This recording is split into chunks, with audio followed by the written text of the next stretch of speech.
Hello বন্ধুরা, কেমন আছো? আজকে আমরা এ সাইন অফ এফেকশনের এপিসোড নাম্বার 3 কভার করব। এর আগের দুইটা এপিসোড যারা দেখেনি, লিংক ডিসক্রিপশন বক্সে দেয়া আছে। এই এপিসোডটির নাম হলো someone is thinking of someone. তাহলে শুরু করা যাক। পর্বের শুরুতে আমরা দেখি যে ইউকি এবং রিন ওই ক্যাফে বারটিতে যায় যেখানে ইচুওমি এবং কিওয়া কাজ করে।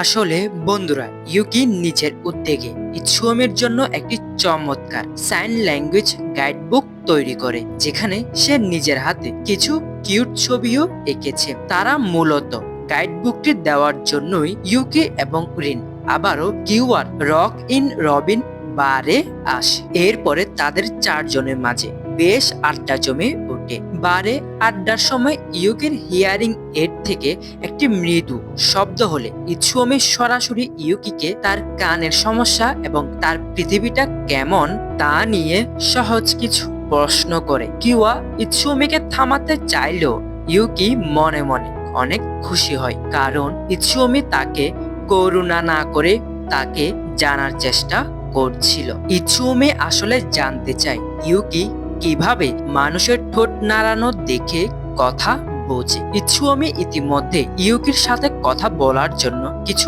মৌলিক সাইন ল্যাঙ্গুয়েজ বা ইশারা ভাষা শিখে এসেছে, যা দেখে ইউকি মনে মনে অত্যন্ত আনন্দিত ও আবেগপ্রবণ হয়ে পড়ে। আড্ডার মাঝেই সেখানে আগমন ঘটে এমা নামের একটি মেয়ের, যে ইচুওমির ছোটবেলার বন্ধু এবং তাকে মনে মনে পছন্দ করে। এমা আসা মাত্রই ইচুওমির খুব কাছাকাছি বসার চেষ্টা করে এবং তার উপর অধিকার দেখানোর ভঙ্গি করে। এটি দেখে ইউকির মনে কিছুটা খারাপ লাগে এবং হিংসা হয়। এরপরে রিন এবং ইউকি তারা দুজনেই বার থেকে বের হয়ে চলে আসে। ইচুওমি এবং এমার এই সম্পর্কটা ইউকিকে বেশ চিন্তায় ফেলে দেয়। পরদিন রাতের বেলা ইচুওমি এবং ইউকির মাঝে মোবাইলের মধ্যে বেশ কথোপকথন হয়, যেখানে ইচুওমি ইউকির সাথে সাধারণ কথাগুলোই বলতে থাকে, যেমন সাইন ল্যাঙ্গুয়েজের ব্যাপারে। এক পর্যায়ে ইচুওমি ইউকিকে বলে যে তুমি কি এখন আমার সাথে দেখা করতে পারবে, যেখানে ইউকি এক সেকেন্ডও দেরি না করে উত্তরে হ্যাঁ বলে এবং তার সাথে দেখা করার জন্য প্রস্তুত হয়ে যায়। আর সেই রাতে জাপানে কারফিউ চলছিল, অর্থাৎ হঠাৎ করেই জাপানে অতিরিক্ত মাত্রায় তুষারপাত হওয়ায় সেখানে রাত 10টার পরে কারফিউ জারি করেছে। কিন্তু ইউকি এসব পাত্তা না দিয়ে ঘর থেকে বের হয়ে যায় ইচুওমির সাথে দেখা করার জন্য। যাওয়ার সময় রাস্তার মধ্যে তার ছোটকালের বন্ধু ওশির সাথে দেখা হয়ে যায়। তখন ওশি বেশ রেগে গিয়ে সাইন ল্যাঙ্গুয়েজের মাধ্যমে জিজ্ঞেস করে যে ইউকি, তুই এত রাতে এখানে কি করছিস? তুই জানোস না এখানে কারফিউ চলছে? যার উত্তরে ইউকি বলে যে আমি জানি, আর আমার এখন কথা বলার সময় নেই, আমার দেরি হয়ে যাচ্ছে, আমি এসে পরে কথা বলবো। ইউকির এই আচরণ দেখেই ওশি বুঝতে পারে যে সে ইচুওমির সাথেই দেখা করতে যাচ্ছে। যা বুঝে ওশি বারবার তাকে মানা করছিল যে এত রাতে ওই ছেলেটির সাথে দেখা না করার জন্য, এবং ইচুওমির ব্যাপারে বলে যে ওই ছেলেটি ভালো নয়। কিন্তু ইউকি ওশির কথায় পাত্তা না দিয়ে সে দেখা করতে চলে যায়। এরপরে ইউকি ইচুওমির সাথে দেখা করার জন্য ওই স্থানে আসে, আর স্থানটি ছিল একটি লন্ড্রির দোকান। ইউকি দৌড়ে দৌড়ে আসায় বেশ ক্লান্ত বোধ করছিল। তখন ইচুওমি বাড়তি কোনো কথা না বলে চুপচাপ তাকে একটা ঠান্ডা ড্রিঙ্কস কিনে দেয়। এরপর ইচুওমি ইউকির কাছ থেকে কিছু কয়েন চেয়ে এনে নিজের জন্য ড্রিঙ্কস কেনার জন্য সেখানে বসে ইচুওমি ইউকিকে তার গাইড বুকের জন্য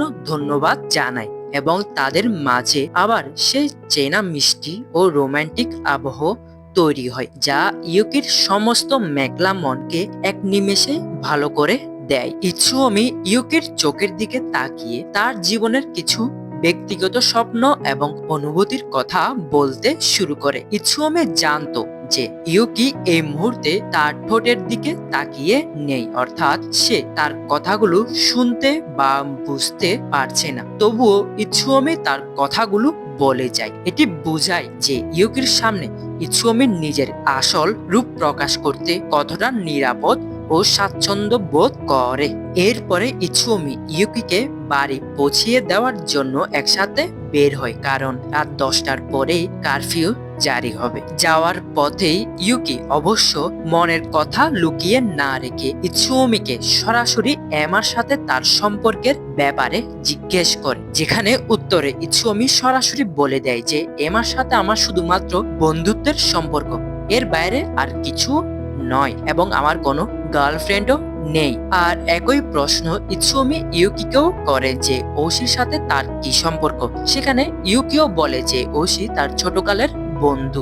এরপরে ইউকি তার ঘরে গিয়ে পৌঁছায়। ইৎসুমিও তার ফ্ল্যাটে যাচ্ছিল, তখনই তার ফ্ল্যাটের বাইরে দাঁড়িয়েছিল এমা, যা দেখে ইৎসুমি সরাসরি জিজ্ঞেস করে যে তুমি এত রাতে এখানে কেন, যার উত্তরে এমা বলে যে তুমি তো জানোই 10টার পরে কারফিউ, তাই আমি তোমার সাথে তোমার ফ্ল্যাটে থাকার জন্য চলে এসেছি। এরপরে ইৎসুমি এমাকে তার ঘরে ঢোকায়। এমা মূলত চেয়েছিল যে সে ইৎসুমির সাথে রাত কাটাবে, কিন্তু তা ইৎসুমি ভালোভাবে জানতো, ফলে সে রুম থেকে বের হয়ে অন্য আরেকটি ফ্ল্যাটের মধ্যে চলে যায়, যা দেখে এমা বেশ বিরক্ত বোধ করে এবং ড্রিঙ্ক পান করতে যাচ্ছিল। তখনই সে টেবিলের মধ্যে একটি বই দেখতে পায়, আর বইটি ছিল ওই সাইন ল্যাঙ্গুয়েজের গাইডটি যেটি ইউকি ইৎসুমিকে দিয়েছিল পর্বের শুরুতে। আর এখানেই এই এপিসোডটির সমাপ্তি ঘটে। বন্ধুরা, এই এপিসোডটি কেমন লেগেছে অবশ্যই কমেন্ট করে জানাবে, আর যদি ভিডিওটি ভালো লেগে থাকে অবশ্যই একটি লাইক করবে। ততদিন এই চ্যানেলটিকে সাবস্ক্রাইব করে এই চ্যানেলটির সাথে থাকতে হবে। আপাততের জন্য গুড বাই।